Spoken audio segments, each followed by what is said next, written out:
Lord, Ikaw na ang bahalang gawing magaan ang araw kong ito. Panginoon, maraming salamat sa laging pagbibigay ng pagkakataon sa aking buhay. Salamat sa mga unli na mga chances na hatid mo sa akin. Alam kong ito'y bahagi ng pagmamahal mo sa akin. Mga pagkakataon na pwede kong gamitin para mas maging mabuting tao.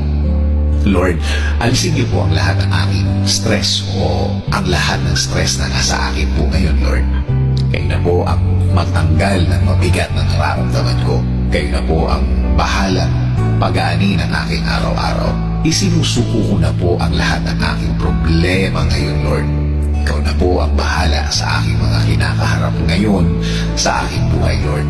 Ikaw na po ang bahalang palitan ng blessings ang aking mga problema ngayon.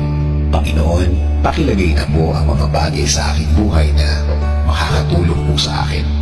Ilagay niyo na po ang mga taong pwedeng makatulong sa akin. Alam ko po na kilala niyo po ang mga taong pwedeng makatulong sa akin, Lord.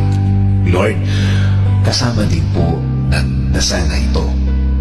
Ilagay niyo rin po ang mga aral na kailangan kong matandaan.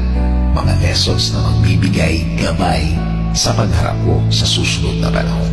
Ikaw na po ang mag-guide ng buhay ko, Lord.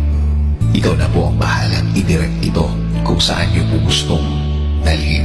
Alam ko po na pinakamaganda ang iyong plano para sa aking buhay. Alam ko po kayo lang ang makakabago ng aking sitwasyon. Patuloy niyo po akong i-bless ng mga bagay na makakatulong sa aking mga gagawin, sa aking trabaho, negosyo, at mga bagay na aking gagawin din para sa aking plano, Lord. Ikaw na din po ang bahala sa aking pamilya. Gawin mo pong safe ang kanilang mga araw. Gawin mo pong mas maganda ang mga bagay na kailangan nilang gawin. At Lord, gawin niyo rin pong safe ang kanilang mga pupuntahan. Ikaw na din po, Lord, ang magbigay ng mga blessings din na kailangan nila, Lord. Ikaw na ang mag-lead ng kanilang buhay. Ikaw na po ang bahalang iangat at i-level up ang kanilang mga buhay. At ikaw na din po ang gumigna sa aming relasyon na mas maging maganda, Lord. Salamat. Salamat sa mga ibibigay mo, Lord. Alam ko, hindi ako mabibigo sa mga itinadasal ko sa iyo, Lord.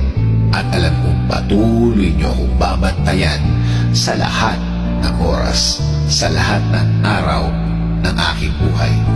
In Jesus' name I pray. Amen.